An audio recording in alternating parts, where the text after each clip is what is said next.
Welcome to the Tarryn Reeves Show, where your journey to empowerment takes center stage. I'm your host, Tarryn Reeves, best-selling author and publishing expert. Together, we'll dive into the hearts and minds of visionaries, disruptors, and trailblazing leaders to explore the most compelling and thought-provoking ideas in life, business, and marketing. Let's inspire, impact, and ignite. This is the Tarryn Reeves Show.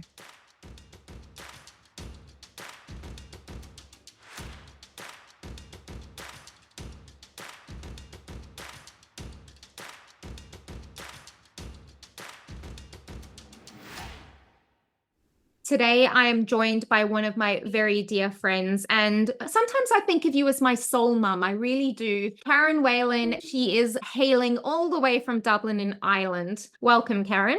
Oh, darling, love that. You're so a mother. You're my soul mama. Karen is the CEO and founder of Soulution Therapy. She's a globally celebrated, intuitive, transformational coach and soul reflection spiritual alchemist. She's the owner of Soulution Therapy with an accredited psychotherapist background, utilizing a unique whole person holistic therapeutic approach. Now, Karen and I met on a book tour in Vegas, and she is one of the most grounded, down to earth, powerful people I've ever had the pleasure of being in space with. So listen up, people. It's going to be an amazing episode. Karen, you recently did your master's in self-love and spirituality. Tell me more about that.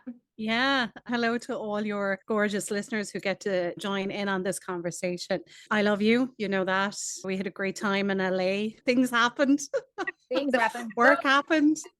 A healing happened. Life changed. So I've come out of a year-long container of doing a master's in spirituality. And what pushed me into that was I needed to really drop into that deeper place within myself. And I started to noticing that I had a need to know God in a very sacred way and just to put an understanding to that for people. Because I know when I say the word God, a lot of people run to what they know in childhood, religion, and the church. And all of our experience of God maybe back then was this punitive man in the sky who would answer your prayers or punish you. So I don't mean it in that context. If I take the beautiful Barry Taylor, from the manager of AC/DC, he has a fabulous line and he says, God is the blanket we throw over the mystery to give it a shape.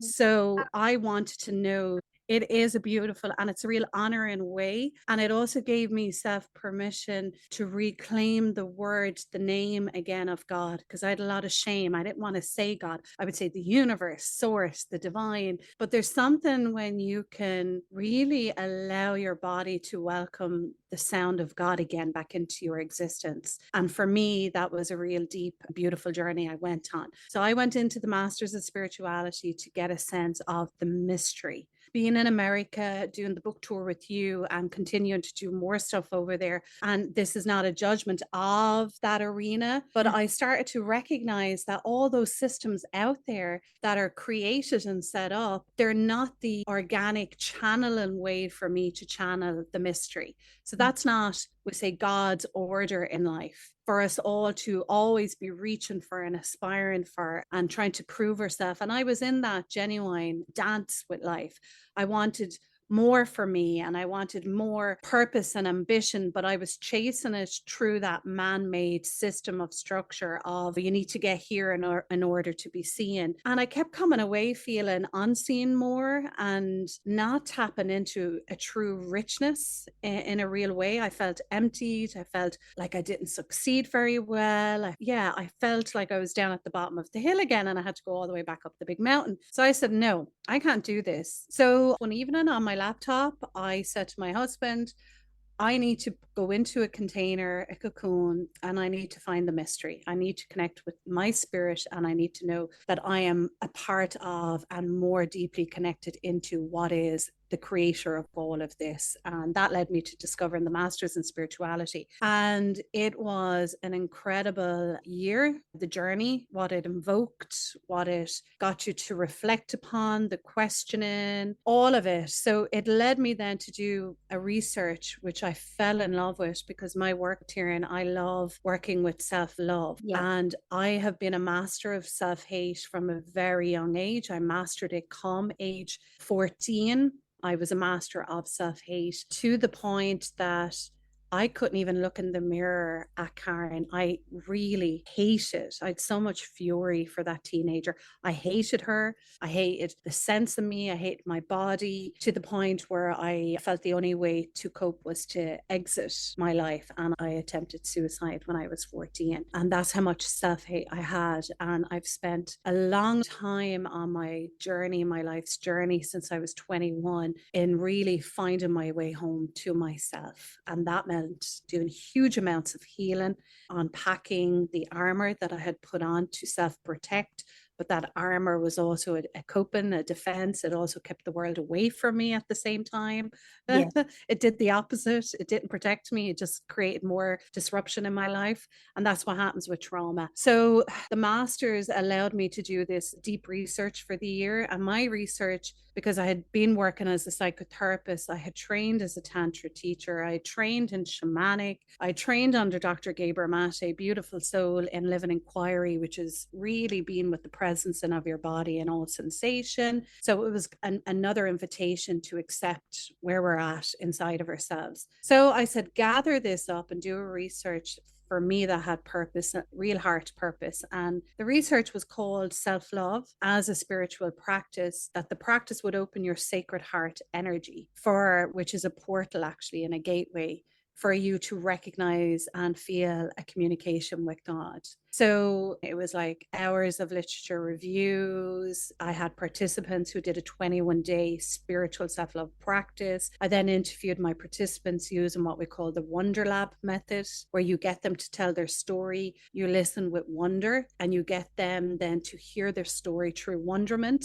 So it drops them deeper into what we call the cathedral of themselves. And I was very taken aback by the findings of what an actual genuine, and not self-love where you go and have a massage, but this real becoming very aware that you were created with this incredible intention, and the very thing that created you is deeply connected to you and into all in your life. So right now, as me and you speak, and our hearts are beautifully beaten, there's life happening around us, and in the cosmos, the planets are orbiting stars and suns. That is all the hand of God in action. And we don't know that. We are absent from the remembrance of that because of the systems that are set up in our current realities. Our systems require us to always be a different version of ourselves, as if who we are is never enough. And we're always seeking and running and chasing, and we're always in the head energy. And Jack O'Donoghue, he's a beautiful Irish poet, he says that to be in the body is to really be alive and know the spirit of yourself. And we can live in our head and be homeless. And I love that, because we all can be in our heads too much and not feel part of the world around us. So I wanted to gift, and because I'm a psychotherapist, I wanted to really get people to step out of the woundedness of their story, the hostages, their soul, and open them up to themselves, their heart back up to themselves, so they become this host for something more sacred. And one of the very big questions I would ask them was, what's your earliest memory of God? And a lot of them were blown away that actually their first encountering of God was not in a church, was not through prayer. It was actually being in nature around horses or watching a sunrise. They would have this profound that something beautiful out there was tapping into something in them. And they began to recognize that life really wasn't here to hurt them, and that God was always present in their life, even in their most painful of moments. Because sometimes in our most painful moments, we do feel, why have you forsaken me? Why have you turned your back on me? Why have you forgotten me? And to transcend that, and to be able to step out of woundedness, and to no longer be, we'll say, a hostage to that story that we have told ourselves inside about ourselves, a story that was created from hurt, and to then start to sense that something very profound is loving you, that the very minerals that are in the stars up there is also running through your blood, the calcium, the irons, the copper. And they've proven this, that you are part of an integral web, and you're part of that, and you matter, and you belong in there. A lot of people have the door closed on that. And then I really recognized, And it says it in the Bible, which is, I love that, but there's some wisdom there. It was like, there is a God made whole that only God can fill. And I feel like we have lost the real wisdom that the very thing that created us is the only thing that can fill us up to feel enriched in this life. And a lot of the time, people will seek the material, the capitalist way of life, and that's never going to fill us. All of that was what shaped me to research into this and really study this. So it's a year long of research. It was literature reviews. It was using thematical analysis on my interviews to draw down the themes of the interviews, to go back in, do the Wonder Lab, to then sit back and just watch God's hand at play and show me what it needed to show me. So I knew I was being led by the sacred. I know when me and you sit here now and talk, I like to say, well, what is God doing with us right now? What is God creating through us right now in this conversation? Because there's the very presence and of the divine right now.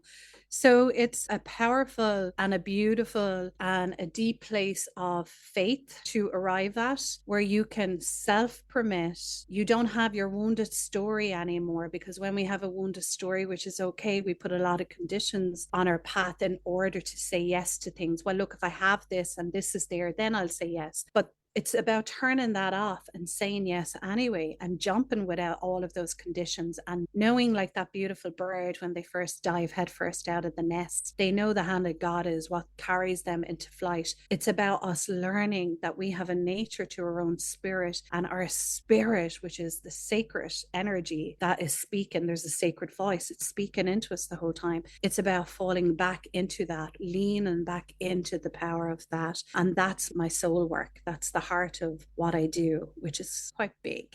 I'm just listening to you, and it's so beautiful and makes so much sense to me. Listening to all of that, the key summary point, if you like, that I'm hearing, and I could be wrong, so please correct me if I am. What I'm hearing is that this is all about self-love, is about learning to just be with what is and being okay with that, receiving whatever is happening in that present moment, and trusting that you will be held, you will be caught, you will be nurtured, you will be loved in that moment. To arrive at that, though, you have to be okay with who you are.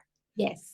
And once you're okay with being who you are, and you're no longer looking to change how you are and change what's currently in your life, then you can absolutely be held better by life, because we all think we're in control. The old gorgeous tales from grandmothers, they would say, tell God, give God a laugh, tell him your plan. And I really love that. That's a beautiful, wise encapsulation of a truth. But it's so hard, Tarryn, for people to even accept themselves and like who they are. And I know this because my work, primarily when I began as a therapist, a lot of my work was in suicide prevention with teenagers. I did a lot of that work, that crisis management work with teenagers. And most of their story in the room of why they wanted out, because I know that story, is because they hate who they are. And if you don't like who you are, it's so impossible to be in an embodied place with who it is that you are. It's like me saying to you, let me tie you up with somebody and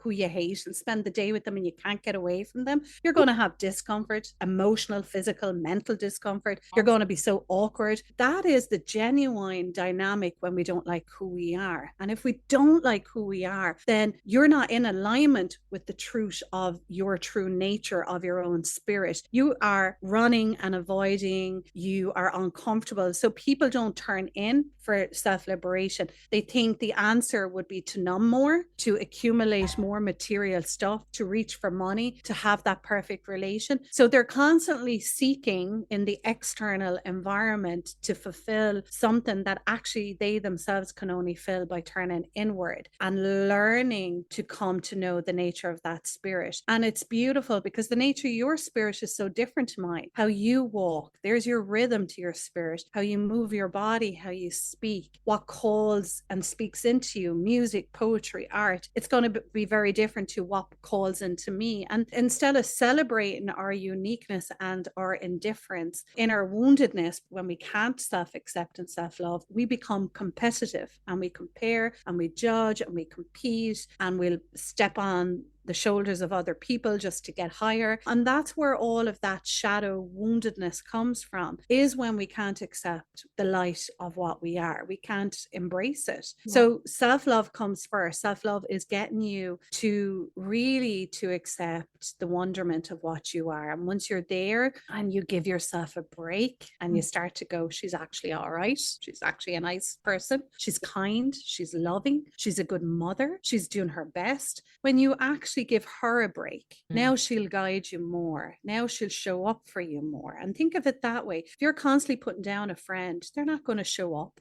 I put up a lovely little video, and it's relevant there on stories on Instagram, of a person clapping to a flower, celebrating it, and the flower began to open more. Really? Oh, it's so powerful. And when we don't understand the nature of ourselves, we can't appreciate ourselves. So to give that in another beautiful way, I only recently discovered that bees, that I used to be a little bit terrified of because I'm afraid of being stung. Oh my gosh, I love bees. They're like one of my favorite animals. I discovered that when bees are creating from the pollen, the honey, it's the vibration of their wings are actually playing a particular hertz frequency that creates the honeycomb shape and puts an energy into that. So it cannot ever, bacteria can never form in honey. Now, there is a beautiful example of understanding the nature, the spirit of a particular animal, that makes you appreciate the work that it is doing on the planet. So if we could really understand the nature of our own spirit and why we were called in, what was the intention? And intention brought us into existence. We're not designed by mistake.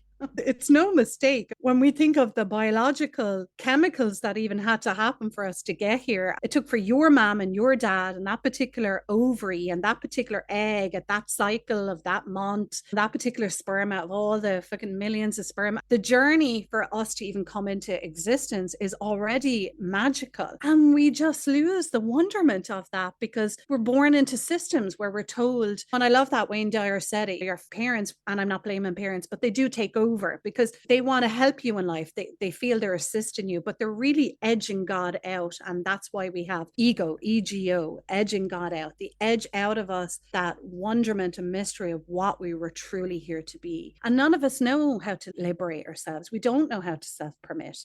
And kids are the same. You're playing the game wrong. You need to play it better. You look funny. It begins at such a young age. And that's why self-love is so important for me, because if we could educate it into the minds of our children to not personalize the external world, to still appreciate the sense of yourself, even though it feels like they're attacking you. Because when we feel attacked, what do? We give our power away. I want you to like me. And to me, if we like we fight. No, Tarryn, we do not fight. You see little kids, they get so hurt by not being accepted or approved. And then here's the bigger truth. When I do tantric type of a workshop, which is the deep look, and when I get people to look into each other, I always say to people, we're all seeking to be seen. Nobody has ever seen us for the truth of what we are because we can't see ourselves. So if we are not allowing ourselves to be seen and we're hiding a little bit because we're terrified of what would people think of me, it's profound when I do sacred ceremony workshops with women, when I get them to really look at each other and look into the eyes of each other and do that beautiful eye gazing. It's such a powerful intimacy. Yeah. And really, we're all looking to know ourselves. And I know this, I really know this. And that's why I'm called the Soulution Therapist, because it's about the soul work. It's no, I want you to get back to the nature of what you are and for you to know the nature of your own soul and the spirit of who you are. And all that story you put on you, I see through that as a spiritual therapist. I fucking see through what you're telling me. I can hear where it's coming from in people when they're telling me their story. I know exactly what they're doing. I know what armor is on them. I know the self where it's hidden inside. I know it because this is the work that I've had to do for Karen. I've had to do this work for myself. So self-love is very sacred. It's a reclaiming of our own sacredness. So when you do that in a spirit, as a spiritual practice, it's done in a way to really activate. And I'm saying the sacred heart because I'm not talking about our physical heart. It's proven there is an energetic portal behind the sacred heart energy in which we have communication to God. And think of it, you point your heart when you're saying certain things. So a very big heart feeler. I feel things in my heart. Yeah. Literal feel. Yeah. So I absolutely understand where you're coming from. If someone is in a space where they don't love themselves, and I think 99% of the population have that to some extent, because Oh there's yeah. that really annoying voice in all of our heads that's, you're not good enough, don't say that, you did this wrong, like all of the things. Can you give some practical advice, maybe 2 or 3 tips for someone who wants to get themselves out of that self-hate circle, if you like, that never-ending voice that's, you're not good enough, you're not good enough, you can't do this? Where would you Yeah. even begin to unravel the wounding? Where would you even Okay. begin to come back to self? That's a big question. Okay. I'll just give one beautiful thing with that, but to give more awareness around that. For women, it's harder because number one, women are designed to work with the moon energy, and our Vedas will tell you this. So, unfortunately, day 21, so 5 days, 6 days before you have a period, your psyche will turn on itself and attack you. I am on day 3 of my period as we do this interview, and last week I hated myself. Yeah.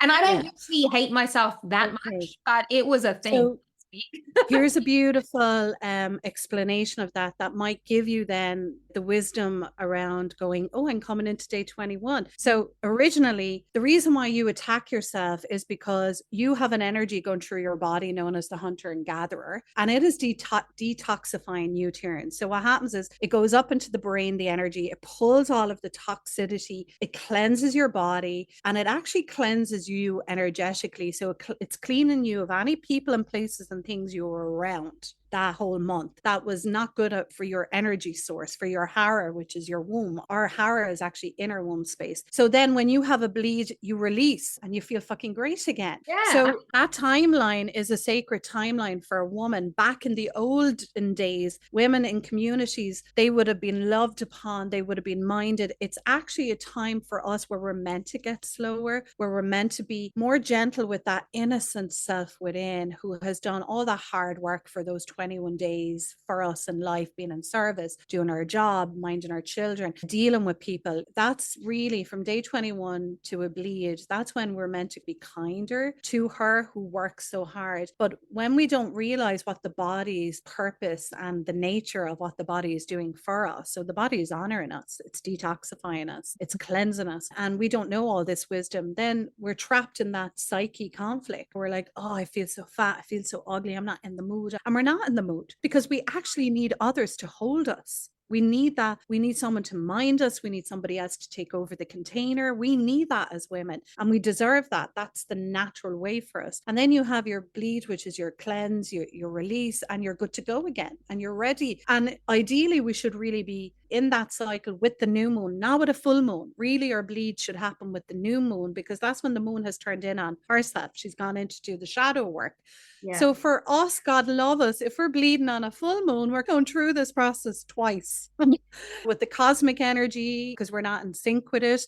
So for women, it's hard. So I want to share that because that might offer a little bit of compassion for what our bodies are actually doing in service to us. See, our body is loving us. And I would say to people, when you've had a hard life and you've learned to be hard on yourself, I want you to step back and go, that girl in me has loved me my whole life. That person inside of me is the one who got me through all of this, is the one that got me to where I am today, is the one that is pushing me the whole time saying, you can do it, you can do it. So why would you attack her? And unfortunately, we are programmed. We all have the ingredient inside of ourselves to heal everything. But yet really, we all seem to have to work on why is it that we constantly sabotage ourselves, okay? So I would say when you're in your worst state, get to know your self-belief. Write it down, journal it, find a different, we'll say, vessel, vehicle to transmute it, to externalize it out of you. Allow yourself to write what you need to write. I hate myself because I'm angry with myself, because I believe I'm fat, because, and write it all down. And then take a moment and look at it and ask yourself, okay, I know who I am when I believe in that. It makes me feel like shit. Ask yourself, who would I be if I just didn't listen to that? How would my day be? How would I feel in my day if I didn't believe in that? And that's what I call an objective to subjectivity exercise. Because when you're stuck in your subjectivity, you're taken over by it. It has taken you off on this speed train and you've no self control. But here's a way to give yourself self control. Write your shit down. Honestly, just write it down. Tell yourself all the bad things that you feel about yourself and look at it and ask yourself, okay, I know who I am when I listen to that, and I know how I become. I shrink in my world. I feel so angry. I want to self isolate. I want to disconnect. I don't create. If I didn't, who would she be? And visualize her. Who would she be if she didn't listen to that? I imagine she would look more happier, more freer, more confident, more like I couldn't give a fuck what I think you think of me. And that is to demonstrate you have a choice. You can be owned by it. You can become empowered and begin to contain it in you and work with it and see it as part of you that never was giving what it was needed in life by somebody outside of it. Because all of our wounds do happen in that relational place. We were all hurt by somebody and we need to feel loved again. So unfortunately, if we're hurt in relationships from a young age, even teenagers, adult, we then mirror that back onto ourselves. So I would say begin to just write it all down, take that time to look at what you wrote, and then ask yourself, who would I be? Who would she be? And visualize her if she didn't listen to that, and embrace that part of you then. I love that explanation. And I'm in the business of stories and through the publishing company. And what I say to people, and when I speak often, is that our reality is made up of a story. Our very reality is a story that we're telling ourselves, made up of our past experiences, the stories we're telling about that, or we have held on to about that, our current reality, our current experience of the present moment, and then our future expectations of the stories that we're telling ourselves. And there is so much wounding in there. But the beauty of that is that you can be the author of your own life, and it is a choice to change it. So by writing it down and then doing the exercise that you just so beautifully explained, you do have the power to go, do I want to keep running this story, or what are the possibilities if I choose not to listen to that old, outdated story anymore? There is an incredible little parable, probably one of my most powerful favorite parables. And it's about an Indian man going out into Africa to buy some merchants. And he discovers all these talking, colorful parrots in the jungle. And he robs one and he takes it home. And he puts it in this golden cage and he loves on it. And he reads to it every day, plays music to it and loves it. And a year later, the Indian man says to the parrot, I'm going back out to Africa. Would you like me to give a message to your family? And the parrot is, yeah, tell them I'm happy and I'm well looked after and I'm loved and I'm happy. And off the Indian merchant goes. He goes into the jungle. He meets all the parrots. He delivers the message. And upon hearing the message, another parrot wells up with tears and falls over and dies. And the merchant is, oh God, he must be friends or a family member of my parrot.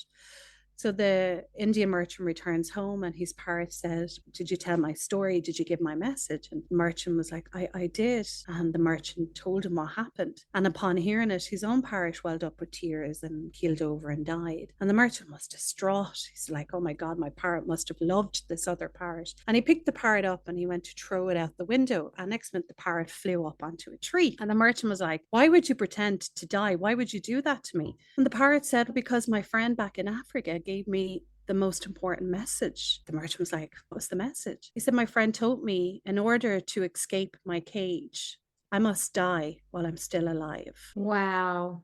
Oh my goodness. I have never heard that before, but how freaking powerful is that? So for all of us, and often get out of die more than once in a lifetime. Oh yeah.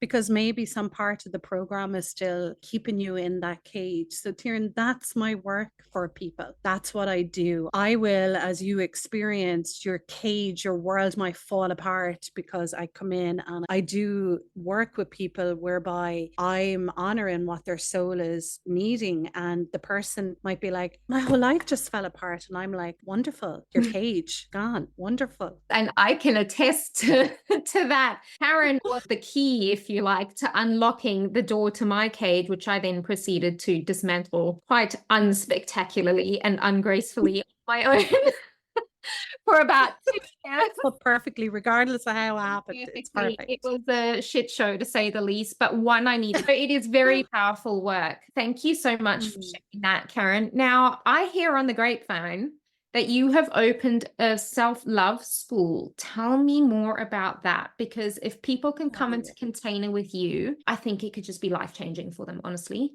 Yeah, so there's two types of ways that I work. I've recently opened up a self-love community, and it's only a monthly fee, and it's really small. It's €33 because all I do is twice a month I show up in the space. And what you're going to work with in that community is out of my actual book, because I know we'll mention it anyway, The 7 Pathways to Self-Love. I work on a topic a month. So this month it's all about self-belief. There's exercises that they do. Each month is a topic, and then I weave in the spiritual aspect to it. So during the community, you will also get the 21-day spiritual practice to do. So you're blending the two together. We show up twice a month on Zoom. The first call is where I teach a little bit around that topic. The second call then is a sharing call where everyone shares where they're at. This is a very important aspect to the community because it's where we all unveil and unmask and show our real true selves in here. And then people are just blown away by the love and adoration of all the other women in here. So it's a self-love community for women. So that's something I do. Other than that, then I do container work with women. So people can work with me on a 1-to-1, and they can either have a month's container work or a 3 months or a 6 months. And in that, based on your soul assessment,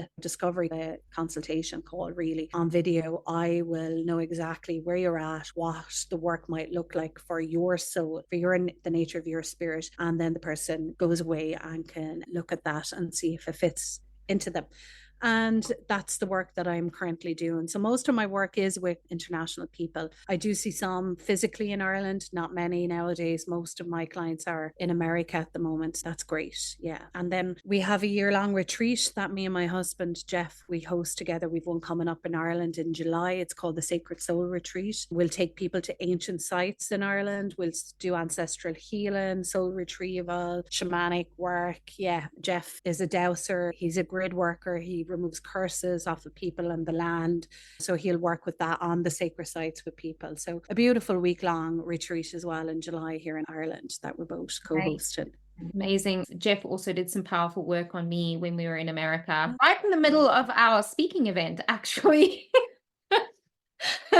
He did a beautiful heart opening. Honestly, I've never been the same since then. And I think it's the pre-magni he drew on you. Was it? Did he draw the symbol on your back? Did. Yeah. The I pre-magni. had no idea what was happening. I just thought he was giving me this cool massage thing. Next minute, my entire life is on fire in the very best ways. Yeah, and that's what it is. It's the fire of divine love. It goes in, it's drawn on your back of your heart chakra, and it opens up the chakra so powerfully. Yeah, it's a beautiful symbol. Yeah. It was very, very powerful. And you two, some of my most favorite people to walk the planet. And who I've had the pleasure of sharing space with. And I am definitely adding that retreat. I'm upset that I'm only hearing about it now live on the podcast. I know. We only did the deck last week. We've only completed the whole deck. Okay. Yeah, I'll send details over anyway. But yeah, it's in our sacred home, our spiritual home, where me and Jeff would have sat with our spiritual teacher for many years. But Cregan is an incredible space. They've food for medicine, the meditation hall. It's near everywhere, and we'll take people to the oldest lighthouse and some sacred sites. It'll be gorgeous. Yeah, beautiful. Be fun. Now, it's always fun with you lot. Now, Karen, thank you so much for sharing your wisdom with us here. You've given some truly powerful insights, and I'm sure people will want to connect with you. So I'm going to add all of those links and things into the show notes so that people can come and hang out with you. And I definitely recommend buying Karen's book, The Soulution Therapist, seven Pathways to Self-Love. That the correct? Yeah, thank you. Yeah. Thank you so much. Do that. Yeah. Now, before we go, we have a tradition on the podcast where we do the book drop, and we want to know about one book, or two if you must, if I must add an extra two to my to-be read list, a book that's either changed your life personally or from a business perspective. What have you got for us? Oh, the one that really, it changed me completely is Derek O'Neill's book, More Truth Will Set You Free. Even the title in itself. Yeah, it came into my life during my crisis and my awakening in 2016. And the book was a guide. every time I opened a page, it like gave me the answer to what crisis I was in.